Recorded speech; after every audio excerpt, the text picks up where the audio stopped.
Up until about 8:58 this morning, we believed in Colorado that states' rights would be protected. Up until about 8:58, maybe it was 8:55, until Twitter told us otherwise, we believed that the will of Colorado voters would be respected.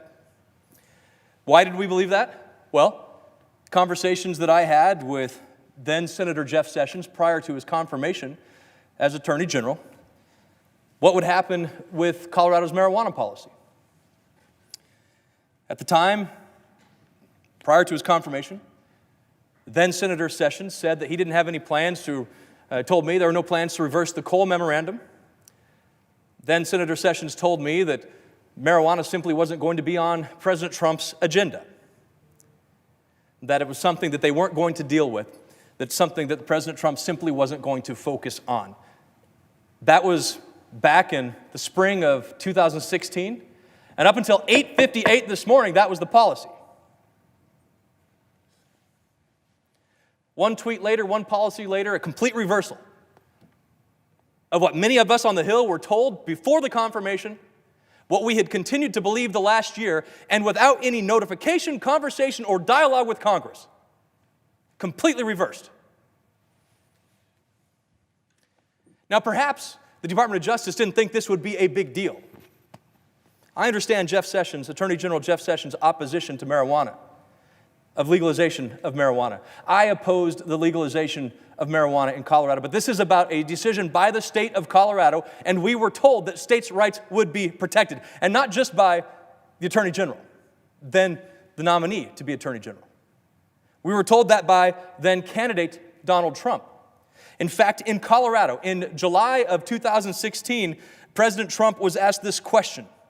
When asked if President Trump, then candidate Trump, would use federal authority to shut down sales of recreational marijuana in states like Colorado, then candidate Donald Trump said, quote, "I wouldn't do that." When asked if he, then candidate Trump, thinks Colorado should be allowed to do what it's doing, then candidate Trump said, "It's up to the states, absolutely." That was then candidate Trump's position. I would like to know from the Attorney General, what has changed? What has changed President Trump's mind that the Cole Memorandum would be reversed and rescinded? What has changed the president's mind? Why is Donald Trump thinking differently today about what he promised the people of Colorado in 2016?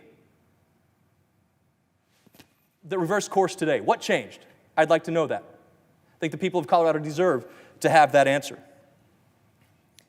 Without the Cole Memorandum, legal businesses operating in accordance to states' rights, states' laws, they're operating now under a cloud of uncertainty.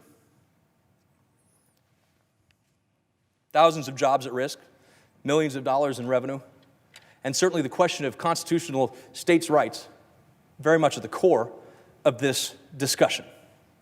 Because I believe what happened today was a trampling of Colorado's rights, its voters, and sure, this was a heavily debated issue, something that I've already said that I opposed.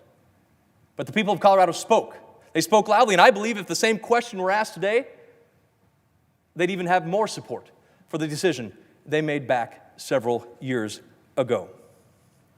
I agree with President Trump that this decision should be left up to the people of Colorado and to other states. And I call on Attorney General Sessions to explain to me why President Trump was wrong in 2016 and what changed their minds, and that they reverse their decision to withdraw and rescind the Cole Memorandum, and that they re-implement and reinstate the Cole Memorandum. And until that happens, I think I am obligated by the people of Colorado to take all steps necessary to protect the state of Colorado and their rights. And that's why I will be putting today a hold on every single nomination from the Department of Justice until Attorney General Jeff Sessions lives up to the commitment that he made to me in my pre-confirmation meeting with him, the conversation we had that was specifically about this issue of states' rights in Colorado. Until he lives up to that commitment, I will be holding all nominations to the Department of Justice. The people of Colorado deserve answers. The people of Colorado deserve their will to be respected.